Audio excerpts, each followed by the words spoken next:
Shalom. First off, I want to give all praise, glory, and honor to Yahweh, Bahashem, Yahweh Shai, Bahashem, Rakakudash. Double honors to the apostles and the elders of Great Millstone. Salutations to the hopeful elect that are scattered throughout the four corners of the earth, and to all my brothers out here preaching this truth. To you, I say Shalom. This is Amatazar from the Chicago camp, coming back at you again with another lesson entitled, I am the apostle of the Israelite foreigners. I magnify my office. All right. So what I just did there was I used the law of substitution. Okay. So when there's a hard concept, okay, where a person gets caught up in words, all right, you use the law of substitution, all right, and you break down whatever the word is and you put it there instead of saying the word that people have hang up on. And the hang up is the word Gentiles. All right. So over and over this truth, okay, this truth and this ministry has been tainted, okay, because you have the enemy, okay, who's trying to subvert this truth, okay. He's trying to keep you from understanding the real true breadth of this truth.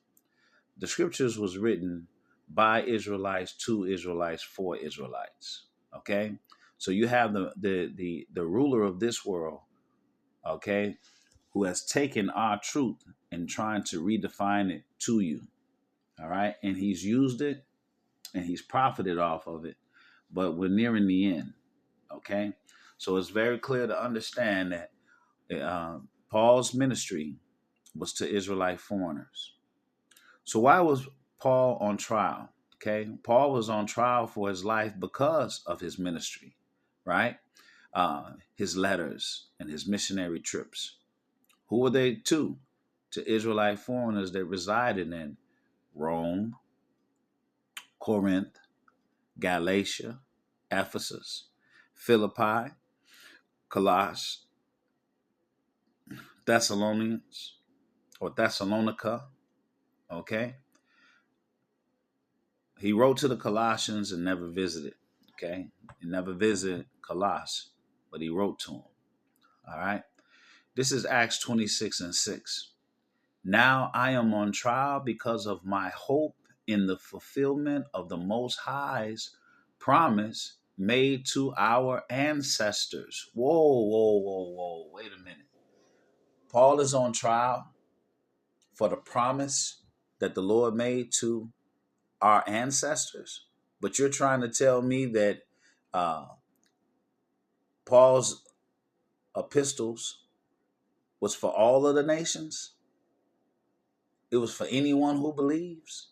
No, that is absolutely incorrect. Paul says, now I am on trial because of my hope in the fulfillment of God's promise made to our ancestors. Who does God promise anything to? God doesn't promise anything to anyone but Israelites. This is Romans 9:3.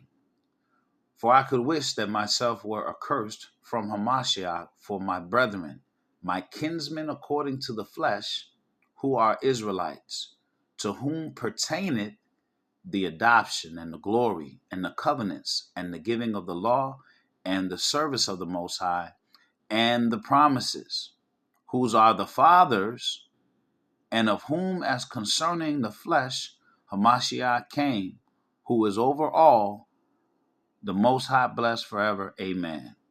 Okay? So the promises all pertain to the Israelites, as well as the adoption and the glory and the covenants and the giving of the law and the service of the Most High. All right? It all belongs to our ancestors, okay? And Israelites. So this is why Paul was on trial for his life, because he was spreading the ministry and the message that he received of Hamashiach himself, all right, to gather the tribes, okay, to write letters Okay. All right. And increase the faith. All right.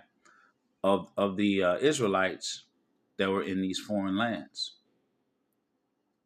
So let me read it again. Acts 26:6. Now I am on trial because of my hope in the fulfillment of the Most High's promise made to our ancestors. In fact, that is why the 12 tribes of Israel zealously worship the Most High night and day, and they share the same hope I have. Yet, Your Majesty, they accuse me for having this hope. All right. So Paul is talking about the 12 tribes and the promises and the fulfillments of the Lord's promise to the 12 tribes. That's who his letters were concerning. Okay. Why does it seem incredible to any of you that the Most High can raise the dead? All right. Paul was an Israelite. The book of Romans was written to Israelites. Okay.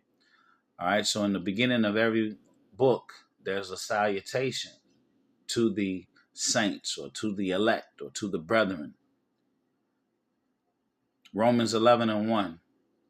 I say then, hath the Most High cast away his people?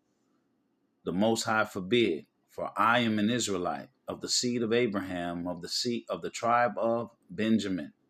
All right. So Paul is letting it be clear that he's an Israelite. And he's also letting it be clear, all right, who his audience is. Okay, his audience is Israelites. The Romans were Israelites. The proof is right here in Romans 4:1. Okay, what shall we say then that Abraham, our father, as pertaining to the flesh, hath found? When you say pertaining to, that means belonging to. Okay, so in other words, Abraham is our father, all right, in the flesh. Okay, we're relatives. Pertaining to means relating to, concerning, or having a direct connection with something. It is a formal phrase used to show that two topics, rules, or objects belong together or apply to the matter at hand. Common synonyms, okay? All right, so we have to break this down like this because people just don't get it. But if it's meant for you to get it, you would. Common synonyms. You can easily swap pertaining to with simpler phrases.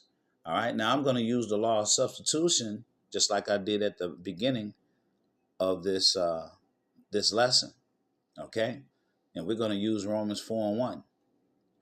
What shall we say then that Abraham our father, all right, as about the flesh have found? Okay. Abraham our father as regarding the flesh have found. Abraham our father concerning the flesh have found, or relating to the flesh have found. Abraham our father as having to do with the flesh have found. Okay? So no matter how you spin it, okay? No matter how you spin it, pertaining to means about, okay? Belonging, concerning. Examples and sentences. In a legal aspect, the detective looked for evidence pertaining to the case, meaning evidence connected to the case. In an academic sense, please look for books pertaining to local history. That means books about local history. In the workplace, I need all documents pertaining to our new budget, documents regarding the budget. All right. So you have regarding, about, and connected to. All right. And that's what Romans 4:1 is talking about. About, concerning, and connected to.